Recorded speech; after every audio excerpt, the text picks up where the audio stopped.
Kalispera σας, Hi. So, a small TED Talk about small talk. The other day, after work in Oslo, where I live, I got on my bike after work, I bicycled through the rain, I got up to this hospital, I went inside the doors, I went up the stairs, and I stopped outside a door. Inside of this door was my grandmother. She's like 103. Yeah. And the thing is, these days, we're kind of losing her. Now, this is not the most dramatic of deaths. She's been senile for many years. It's time for her to go, you know. But I'm standing outside a door, and inside this door is my father, who's 80, and two of his siblings, they're like 75, 76. And I'm entering this room, and I want to be someone for these people. And we're at a very interesting place because, you know, I'm going to open this door and I'm going to try to somehow mean something to the people that I love and care for who are in there. And of course, this is a big moment in all of our lives. Now, my instincts are telling me how to communicate. Would your instincts be telling you how to communicate? Yeah? So of course, at the bottom of me is this idea of like, oh my God, my dear father, you're 80 years old, you've had your mom your whole life. How is this going to be for you? What would it be like if I walked in and kind of started like that, huh? It would be kind of a disaster. So the idea is, in the biggest moments of our lives, why do we tend to turn to the smallest of communication forms? This is why I wanted to talk to you for a short while here today about how I find small talk to actually maybe be a more important part of our lives than we sometimes think of. I don't know if it's like that down here, but where I come from, in Norway, people tend to not just dislike small talk, but I mean like really hate small talk. It feels like sometimes when I speak to people, and I work with communication for a living, it feels like when people get to the topic of small talk, there's fire coming out of people's ears. You know, it's like the plastic of the ocean of communication in a way. And yes, what we are longing for is the big conversation. And I will give that up straight away, definitely. Big talk, deep talk, every researcher will tell you, it makes us more gratified, it makes us happier. But, and this is the interesting thing, small talk actually makes us happier than we think, even with strangers. Now, I know, I'm in Greece. There's a lot of small talk, right? Yeah. You know, it got me thinking, even in the old days, I mean, around 2,500 years ago, you know, at the Acropoli, ne? I'm thinking big talk, right? There was a lot of big talk. There must have been some small talk too. I don't know. Did they have tzatziki back then? Did they chit-chat about... I don't know. Anyway, so moving on back from Greece and back to where we were, the idea of small talk, they actually monitored even small talk with strangers. There was this research study, I don't know if you heard about it, in Chicago, and they researched commuters who were going back and forth to work. And they asked them on beforehand, you know, so you're about to get on the train, you're about to sit there alone for a while, and the idea is, would you rather strike up a conversation with a stranger, or would you prefer not to? What do you think most people answered? Not to, right? So super scary to talk to strangers and everything. So this is the interesting thing about this research. Then they actually monitored the different reactions and the different levels of I guess, dopamine and serotonin after the passengers actually had struck up a conversation with a stranger on the train. And guess what? People were reportedly happier. And of course we are, aren't we? Once you've done that little bit of like, with a stranger, right? You actually go away, if it's the right kind of connection, you go away feeling something. You feel somehow warmer at heart, or I guess more relaxed or something. Don't you agree? Yeah. So this is the idea. We tend to think we don't like small talk, but small talk has a lot of effects on us, and it actually creates stuff that we might not be so aware of. And this is why I thought, why not give it a whole TED Talk and talk about the value of this form of conversation that we tend to kind of disregard. not think about, not dwell on, or even not get good at. Now, it's possible also to get good at it. I will try and teach you how today. This is why I bought this. I look like a school teacher right now. The idea, of course, is that it can be taught and the techniques are there, but let me go there straight away. Did you ever feel exposed to a communication technique? I've had this happen many times in my life. These are the salespeople in our lives, right? Sorry if there's anyone selling out there. The people who are on the phone, at least in the old days, it used to be, yes, good afternoon, madam. Could I speak to the person in the house who deals with whatever it was, right? And you feel exposed to a communication technique. Now, I do communication skills for a living, and the first thing I need to tell you, if you're using a technique, for God's sake, hide it, right? I need to feel like I'm exposed to connection, to a real conversation. So this leads me to the point that communication, it can be taught. I would also argue, I can predict very, very few things about our futures, but I can predict one thing. If we communicate well, our futures will go better. Right? Bottom lining. Which means we can learn communication. We just got to hide it if we're trying out a technique. And if you actually attempt at showing up as a good version of yourself in whatever genre of communication you're in, lo and behold, reason to believe, you come out the other end and you will have achieved the stuff that you want to achieve. Whether it's the job interview, whether it's the difficult conversation with a friend that you've fallen out with, whether it's if you're working in some capacity with even sales, one of the biggest things you actually need to learn, according to the researchers, is small talk. We all know this, don't we? The kind of social glue that a good little chit-chat stands for before you go into important conversation. So in my life, working also very many times one-on-one with people and coaching them in communication, of course, one of the things I've come across is the idea that if a conversation gets really deep or intimate or filled with emotion, a lot of us as people, we shy away from those conversations. They feel scary. We don't want to go into them, even with people we know and love. You know, you feel that moment where you're like, oh my God, my emotions are here.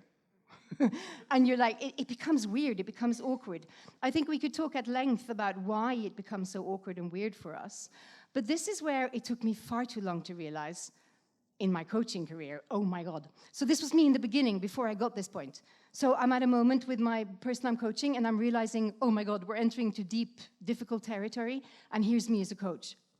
Oh, that's interesting. Tell me more. Right? And what happens to my coachee? Of course, the person's going, oh my God, she's going weird. It's getting weird. The moment I realized, oh my God, I've got to take care of the situation. I've got to make sure that the other person feels it's not too awkward. How can I do that? You guessed it already. Here's me now, small talking. Even if I sense the conversation is going too deep, going too weird, going to a vulnerable place, I might snap out of it for a second. I might go back to whatever they were having for dinner yesterday or something else surrounding the situation that isn't so deep. And then we kind of stay there and go, blah, blah, blah, blah, blah, and then we go back in, right? So understanding the use of that, I guess if I'm right in my theories, I've never actually asked a client. I could, of course, ask them. But in the meantime, the client is probably feeling, I guess, in a way, held by me in a better way, simply because I'm managing and monitoring where our conversations go between the big talk and the small talk. So that's one way of doing it. Another story I thought I might share with you, this is a true story from real life. It's about 10 years ago, and I have a friend I've seriously fallen out with. I haven't seen her. You talk about communication coaching, right? I should be better at this stuff. I should know how to handle this woman. I didn't. Things had gotten really weird. We hadn't seen each other for about a year. We had friends in common who were kind of struggling. You know what friends do when people fall out with each other? So they were kind of like trying not to take sides and be diplomats and be friends with us both. But it was a really horrible, I felt really hurt by this woman. Anyway, Guess what happens? Walking down the street, who do I bump into? So, right?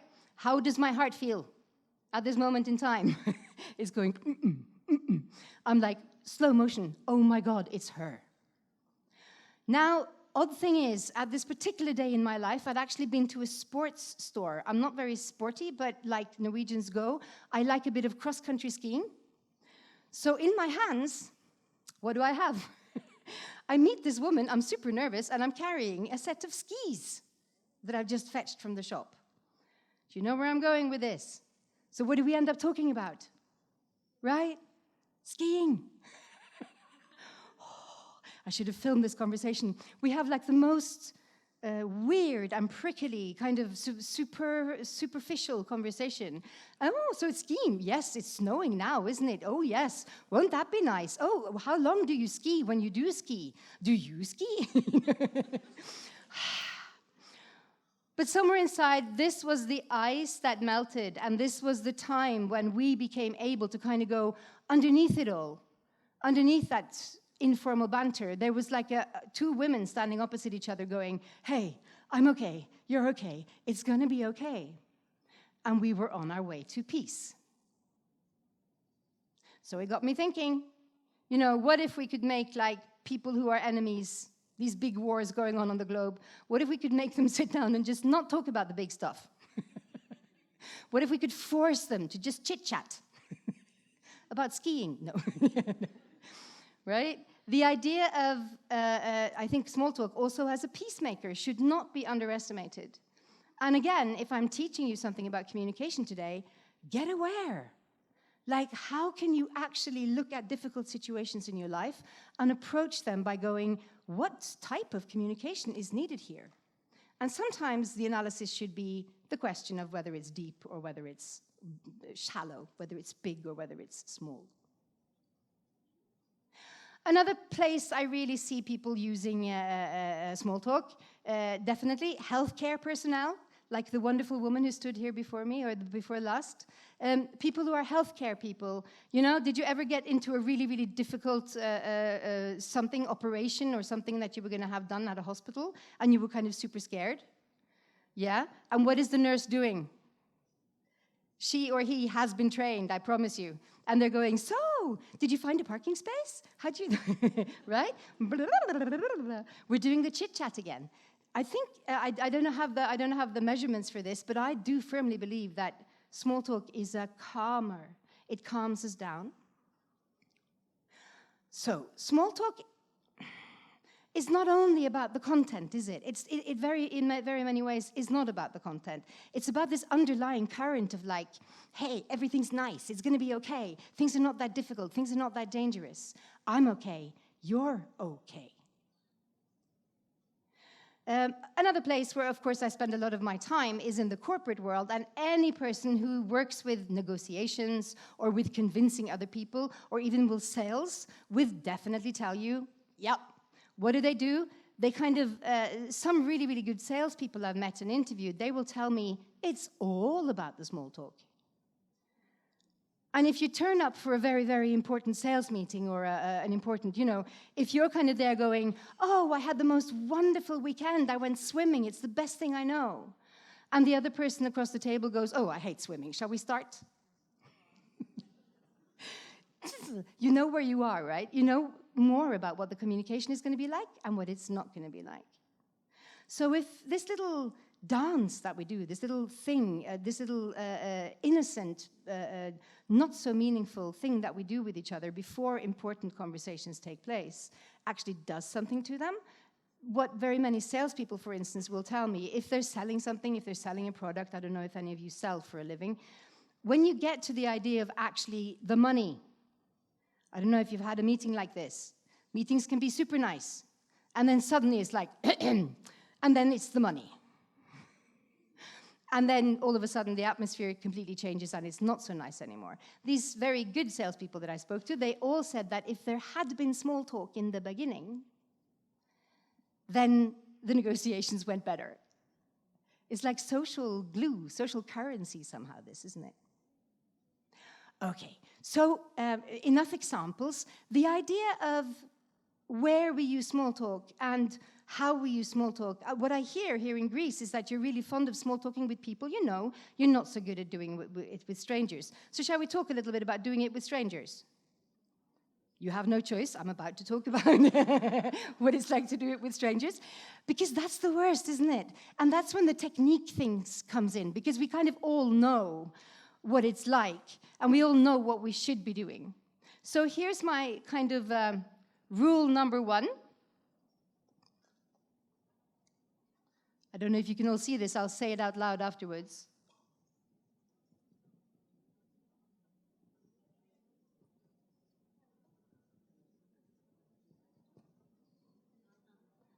Can you read it? No. I've written the words, look as though you like it. Okay? So we're talking, this is like a skill drill here now. We're talking to strangers that we don't know from beforehand. We've understood the importance now. Now, okay, so here I am walking up to a stranger. What do I not want to be doing? Like, hi! Right? So here's me saying, fake it till you make it, because it's gonna feel awkward. We feel a bit weird around people we don't know before.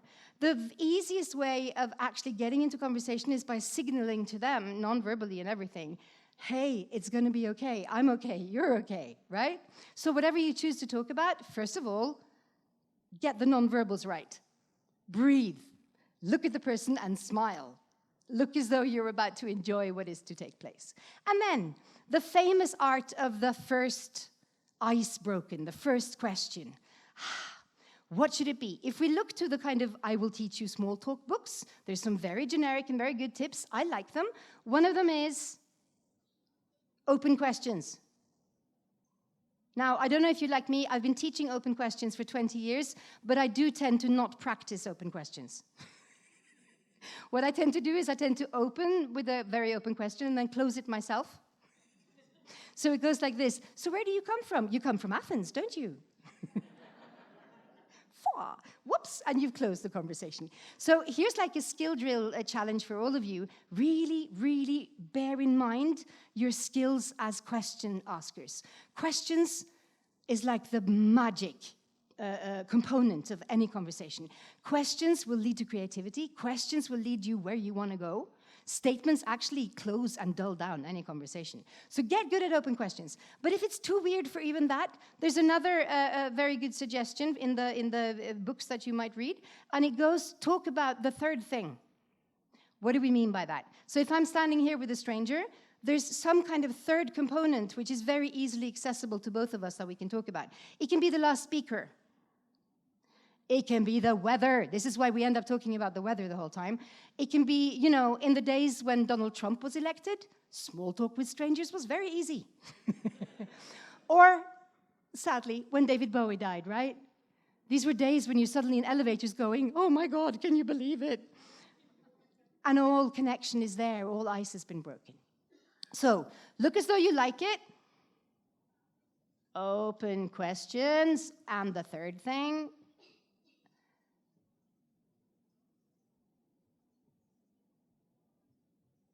third element. The last one, we like to call play tennis. You know the game of tennis. What does this mean? What does it not mean? It basically means if you're in a conversation with a stranger, and it feels probably awkward for both of you, make sure you play tennis, and make sure when you get the ball, you throw it back over the net. Did you ever meet a small talker who didn't play tennis? It goes like this. So, where do you come from? I come from Athens. So, okay, I'll get the ball, I'll go back over the net, I'll try again. Oh, Athens, that's interesting. Whereabouts in the city? Well, you wouldn't know. This is where even I would go, okay, I'm leaving. Small talk becomes much better if you make sure you take responsibility for going over the net every time. Okay. So what did I do with my grandmother's going into the hospital room, of course? I turned around to my father, to my dear uncle and aunt, and I small talked. Thank you very much, guys. Thank you.